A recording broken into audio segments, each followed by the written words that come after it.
ரொம்ப அட்டகாசமான ஒரு டேஸ்ட்டில் வந்திருக்குது. நீங்களும் இதை ட்ரை பண்ணி பாருங்கள். Hi friends, welcome to Vennila vlog. இன்றைக்கி திருநெல்வேலி ஸ்பெஷல் சிக்கன் கிரேவி செஞ்சிடலாமா? வாங்க அதை எப்படி செய்கிறோம் அப்படின்றத பார்க்கலாம். ஃப்ரெண்ட்ஸ், இப்போ சிக்கன் கிரேவிக்கு வந்து 1/2 கிலோ சிக்கனு, அப்புறம் பல்லாரி 3 பல்லாரி கட் பண்ணி வச்சுருக்கிறேன். ஒரு பெரிய சைஸ் தக்காளி வந்து கட் பண்ணி வச்சுருக்கிறேன். நம்ம வந்து இப்போ ஸ்டார்ட் பண்ணலாம். ஆயில் கொஞ்சமாக சேர்த்துக்கலாம். ஆயில் நல்லா காஞ்சதும் இந்த பட்டை இலை லவங்க எல்லாத்தையும் சேர்த்துக்கலாம். இது நல்லா சூடாயிடுச்சு. இப்போ வந்து நம்ம பல்லாரி சேர்த்துக்கலாம்.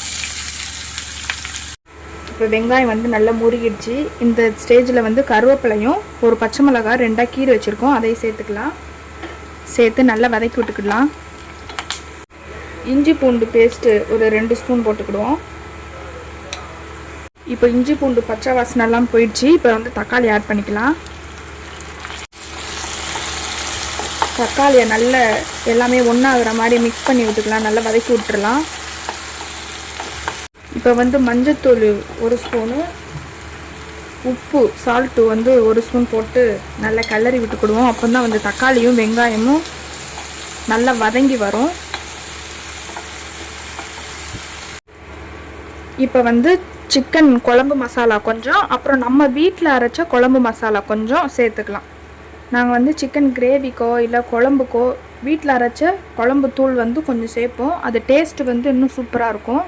இப்போ வந்து இதை நல்லா மிக்ஸ் பண்ணி விட்டுக்கலாம். நம்ம வந்து எப்போவுமே மசால் தூள் போட்ட உடனே தண்ணி ஊற்றி வந்து கலக்கக்கூடாது. ஏன்னா இந்த தூளை வந்து நம்ம இந்த ட்ரையாகவே வதக்கணும் அப்படின்னா அந்த எண்ணெயில் பொரிஞ்சு வர்றப்ப அதுவும் ஒரு டேஸ்ட்டு தான். இதை நல்லா எல்லாம் மிக்ஸ் பண்ணி இந்த கட்டியாக இருக்கிற பதத்துக்கு வரைக்கும் நல்லா கொண்டு வந்து ஒன்று சேர்த்ததுக்கப்புறம் தண்ணி ஆட் பண்ணி அதுக்கப்புறம் சிக்கன் போட்டுக்கலாம். இப்போ வந்து கொஞ்சம் தண்ணி சேர்த்துக்கலாம். இப்போ எல்லாத்தையும் ஒன்றா சேர்த்து நல்லா மசாலாலாம் மிக்ஸ் பண்ணிட்டேன். இப்போ வந்து நம்ம வாஷ் பண்ணி வச்சுருக்கிற சிக்கனை வந்து இதில் ஆட் பண்ணிக்கிடுவோம்.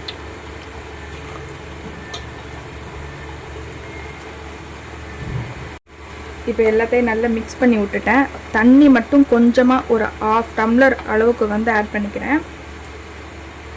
இப்போ வந்து நம்ம மூடி போட்டு மூடி வச்சிடலாம். எப்போவுமே வந்து நம்ம ஒரு சமையலை பொறுத்த அளவுக்கு மூடி போட்டு மூடி வச்சிட்டோம் அப்படின்னா ஒரு மினிமம் ஒரு 15 மினிட்ஸ் இல்லைன்னா 1/2 ஹவருக்கு அப்புறம் அது வரைக்கும் நம்ம ஓப்பன் பண்ணாமல் இருக்கணும். அப்போ தான் அதனோட எல்லாமே காய்கறியாக இருந்தாலும் சரி, இல்லை சிக்கன் நான்வெஜ்ஜு எது ஐட்டமாக இருந்தாலும் சரி, நம்மளுக்கு வந்து டேஸ்ட்டாக இருக்கும், நல்லா வெந்திருக்கும். நம்ம ஓயாமல் திறந்து பார்த்தோன்னு வச்சுக்கோங்களேன், அதனோட திறக்கிறப்ப என்ன ஆகிடும், அதனோட ஆவி எல்லாம் வெளியில் போயிடும். நம்மளுக்கு கேஸும் வீணு.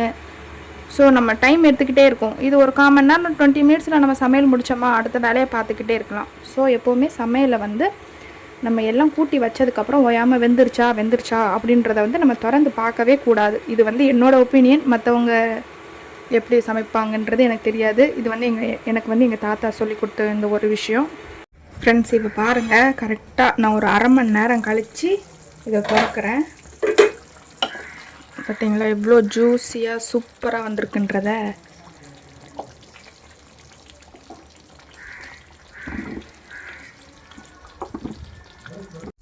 ஃபைனலாக கொத்தமல்லி இலை தூவி விட்டுடலாம்.